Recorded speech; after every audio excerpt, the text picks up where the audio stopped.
Good afternoon, everyone, and welcome to Unit 2, Theoretical Frameworks and the Annotated Bibliography.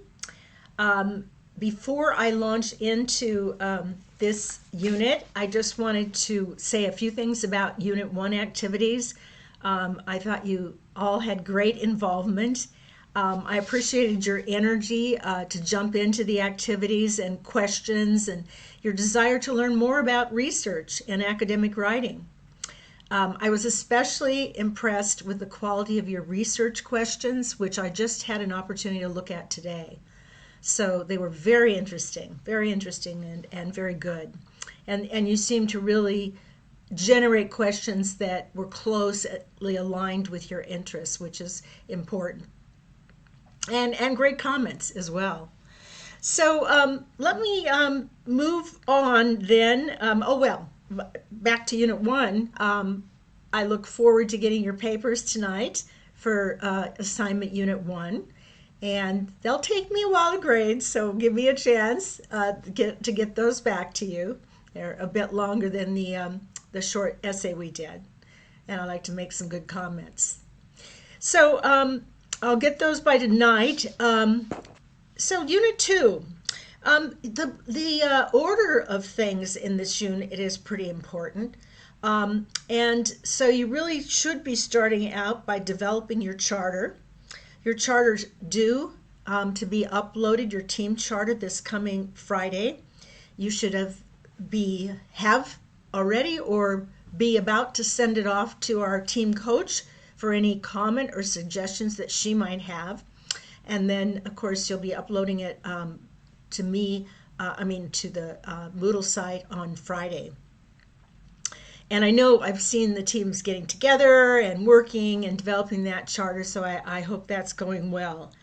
The readings are the next thing at the top of the list, of course, starting with the Grant and Osanlu article. I really think that gives a nice metaphor for what a theoretical framework is. Looking at it as the blueprint for a house. And so hopefully that'll be helpful to get your head into what a theoretical framework is. As I think I mentioned in my podcast last Tuesday, this seems to be one of the areas that people struggle with the most in their final projects is selecting a theoretical framework. So please do ask questions, get into the instructor forum, talk with each other about it. But one of the best things you can do to get ready is to go and listen to review the slides and listen to the recording for last week's huddle, because we did go over theoretical framework. We went over this assignment 2, went over some of the mistakes that I saw people making, so you can avoid those. So that will really be helpful to get your head into what this assignment is. And then, of course, even though we will not be having a course huddle for the next 2 weeks, and that's intentional to give you time to come in and work with your teams. It's not always easy to get together when you're spread across the country like this. And so it's time to work with your teams and really understand what the theoretical frameworks are that are presented in the readings that you have.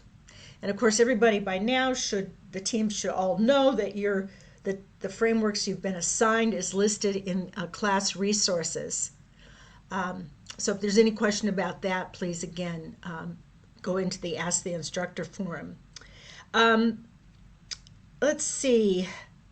One of the other things I'm going to do a couple things to, again, help you understand and get your arms around theoretical frameworks. I have an article I'm going to put in about the importance of theoretical frameworks, specifically in learning and technology research. That's optional reading, but it's just there for you. I also have a few examples from students, just like I gave you for assignment 1. I have a few examples of annotated bibliographies for theoretical frameworks, just a couple. They're not perfect, but they're very good, and they're a good example. Okay, and I will put those in the class resources as well. Let's see. Just to quickly review again, in part A, you're going to be developing the annotated bibliography. One of the things that often happens, and it's just a silly place to lose points, is two places. One, the format, APA 7 for the annotated bibliography. I'm going to put an example in the, again, the class resources of the format that you should use. It's a very exacting format with indents, double spaced, and so you need to use that for each annotated bibliography that you make. You don't want to lose points on that. It's just a matter of following kind of a prescriptive way of doing it. So part A here is developing the annotated bibliography.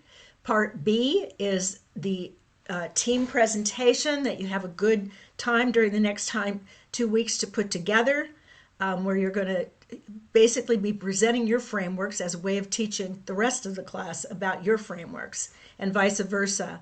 At the end, I am expecting that everyone will go in and comment on each other's work, and that the team that placed the work, that team's work, those members will comment back if there are questions, and that we'll really get a discussion about the frameworks going.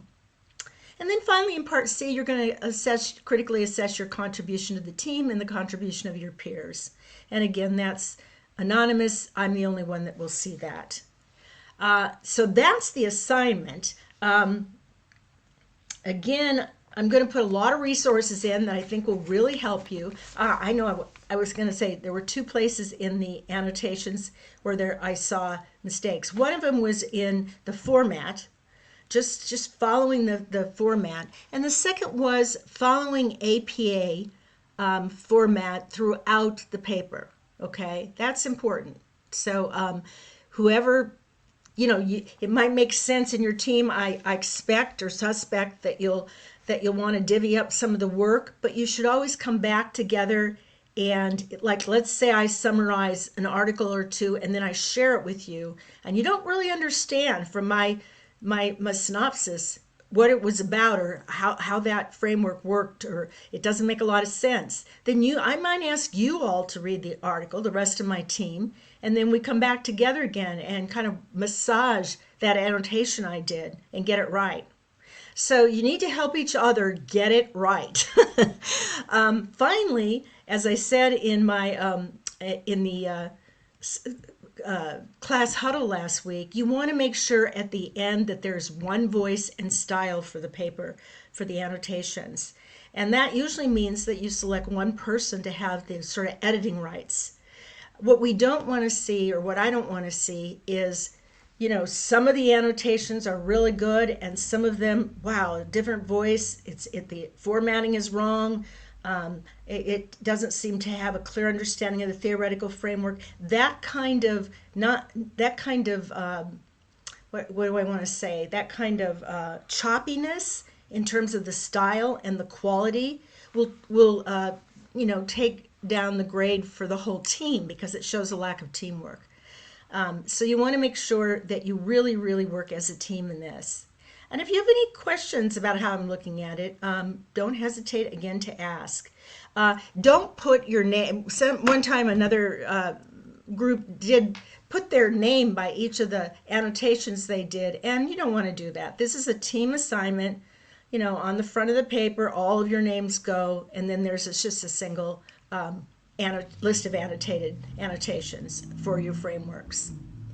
I think that's it. Not all of the articles talk about the theoretical framework in terms of learning and technology, and that's okay. If it kind of goes in a different direction, but there's still theoretical framework there, that's okay. Again, I invite your questions. I'm really impressed with the work that you have done in all of Unit 1. And we won't see each other online for a while in terms of there will be no class huddle for a couple weeks. Class huddle number 4 is on the 23rd of July. And but we'll connect online during that time. Okay? All right. So carry on with Unit 2. Thank you.